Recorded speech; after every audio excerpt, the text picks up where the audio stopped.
Helicopter থেকে গুলি করা হয়েছে, মনে হয় যেন একটি বিদেশি শক্তির সাথে লড়াই হচ্ছে নিজ জনগণের উপরে এইরকম হত্যাকাণ্ড, যে এটা নজিরবিহীন সারা দুনিয়াতে। এবং সেখানে 1.5 বছরের শিশু থেকে শুরু করে বৃদ্ধ পর্যন্ত গুলিবিদ্ধ হয়ে হত্যার শিকার হয়েছে। এটাকে আমরা বলেছি এটা জেনোসাইড, গণহত্যা। এটাকে জেনোসাইড হিসেবে টেক আপ করে যেন সুষ্ঠু বিচার হয় সেই ব্যবস্থা গ্রহণ করার জন্য বাংলাদেশের যে ঐতিহাসিক পরিবর্তন সূচিত হয়েছিল 5ই অগস্টে, এবং বাংলাদেশের মানুষ নতুনভাবে যে স্বাধীনতা অর্জন করেছে, এবং সেই সংগ্রামে গণবিপ্লবের সময়ে স্বৈরাচারী শাসক যেরকম অত্যাচার, হত্যা, খুন ইত্যাদি পরিচালনা করেছিলেন, সেই বিষয়ে আমাদের সরকারের অনুরোধে, বর্তমান কেয়ারটেকার সরকারের অনুরোধে জাতিসংঘ থেকে হিউম্যান রাইটস কমিশনের একটা ফ্যাক্টস ফাইন্ডিং টিম বাংলাদেশ সফর করছে, আপনারা জানেন,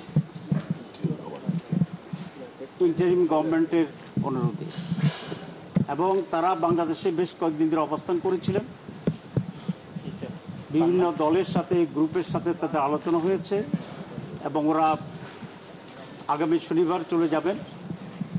এই মুহূর্তে বাংলাদেশ জামাতে ইসলামীকেও তারা আমন্ত্রণ করেছিলেন। তাদের সেই দাওয়াত পেয়েই আমরা আজকে সাক্ষাৎ করতে এসেছি। কয়েকটি বিষয়ে আলোচনা হয়েছে। তাদের এটা মূলত ফ্যাক্টস ফাইন্ডিং টিম। এরপরে আরেকটা টিম আসবে যারা বিভিন্ন ক্রাইমসের, হত্যাকাণ্ডের ইত্যাদি বিষয়ে কীভাবে বিচার হবে, সরকারকে সহযোগিতা করবেন, সেই টিম পরে আসবে।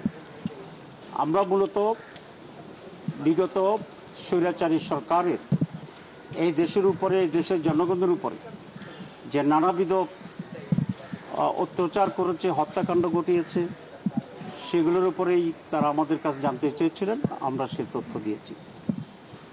আপনারা জানেন যে এই স্বৈরাচারী সরকার 72 থেকে 75 সালে ক্ষমতায় ছিল, তখনও প্রায় 30,000 লোককে তারা হত্যা করেছিল। এরপরে বিডিআর যে ঘটনা, সেই ঘটনায়ও আমাদের অনেক অত্যন্ত প্রমিজিং সেনা কর্মকর্তার যে হত্যাকাণ্ড ঘটেছে, সেই হত্যাকাণ্ডের সাথেও এই স্বৈরাচার জড়িত ছিল, আমরা সেটা উল্লেখ করেছি। আমরা উল্লেখ করেছি হেফাজতের যে সমাবেশ ছিল, সেই সমাবেশে মাস কিলিং হয়েছিল, শত শত লোকের হত্যাকাণ্ড তারা ঘটিয়েছিল শাপলা চত্বরে, আমরা সেটার কথা তাদেরকে বলেছি।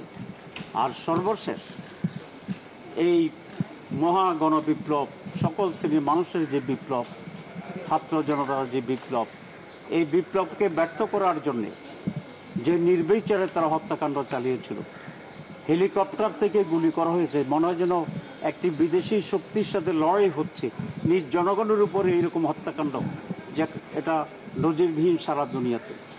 এবং সেখানে 1.5 বছরের শিশু থেকে শুরু করে বৃদ্ধ পর্যন্ত গুলিবিদ্ধ হয়ে হত্যার শিকার হয়েছে। এটাকে আমরা বলেছি এটা জেনোসাইড, গণহত্যা।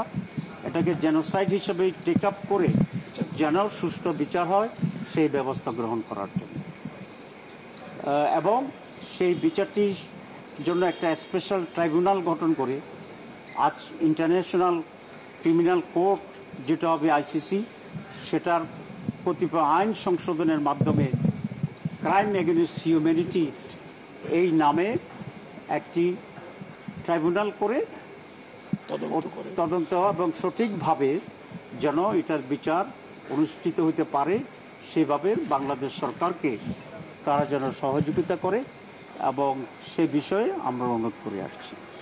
তারা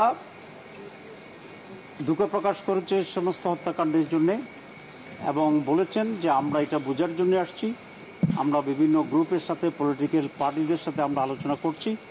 আমরা এই ফ্যাক্টস নিয়েই আমরা ফিরে যাব, এবং এটার ভিত্তিতে মৌলিকভাবে বিচার কার্যে সহযোগিতা করার জন্য, প্রয়োজনীয় আইন সংশোধন করার জন্য যে এক্সপার্ট তারা আসবেন, এবং তারা বাংলাদেশ সরকারকে সর্বতোভাবে সহযোগিতা করবেন।